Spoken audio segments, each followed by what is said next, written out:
मनामनांचा प्रतिनिधी जनसामान्यांचा। बेरोजगारीचा सर्वत्र हाहाकार माजला असून राज्यात आणि देशातील हे संकट लवकर संपू दे अशी प्रार्थना श्री गणपती बाप्पाकडे करण्यात येत आहे। त्यातच उच्च शिक्षित समजले जाणारे शिक्षक आणि प्राध्यापक सुद्धा घड्याळी तासिका तत्वावर आणि कंत्राटी पद्धतीने भरले जात आहे। हे अत्यंत तुटपुंजा मानधनावर काम करताना दिसून येत आहेत। देशाची संस्कारक्षम पिढी घडवणारे शिक्षक आणि प्राध्यापकही या वेठबिगारीतून सुटले नाहीयेत। त्यांचे वेठबिगारीचे जीवन संपणार तरी कधी? अशी जर देशाची स्थिती असेल तर या पुढील काळात देशाची उज्ज्वल पिढी घडणार कशी, असा प्रश्न तुमच्या आमच्या समोर उभा आहे। राज्यातील विविध शाळा आणि महाविद्यालयामध्ये आज अनेक शिक्षक आणि प्राध्यापकांची पदे रिक्त आहेत। सरकारी शाळांमध्ये आणि महाविद्यालयात खुलेआम कंत्राटी पद्धतीने शिक्षक आणि प्राध्यापकांची भरती केली जात आहे।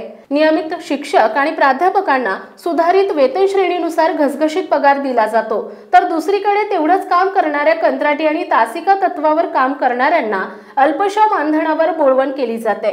कंत्राटी शिक्षकांना दरमहा 15 ते 20 हजार रुपये, तासिका तत्वावर काम करणाऱ्या प्राध्यापकांना प्रति तास 900 रुपये दिले जातात। त्यामुळे तासिका तत्वावर काम करणाऱ्या प्राध्यापकांना दरमहा 45,000 तर पूर्ण वेळ कंत्राटी प्राध्यापकांना किमान 90,000 वेतन मिळावे अशी मागणी जोर धरत आहे।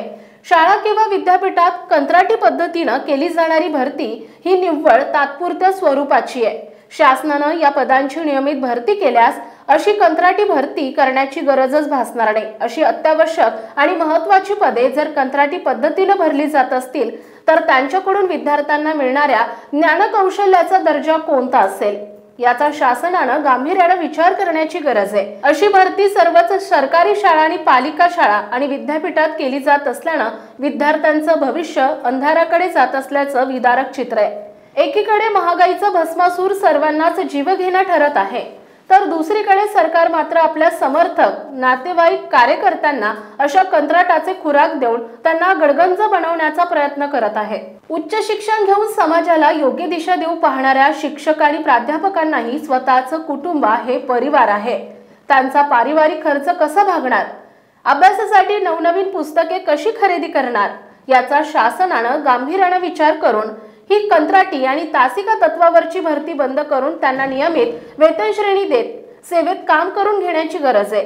भविष्यातील सुसंस्कृत पिढीसाठी शासन याबाबत नक्कीच सकारात्मक पाऊल उचलेल अशी अपेक्षा या प्रसंगी करूया।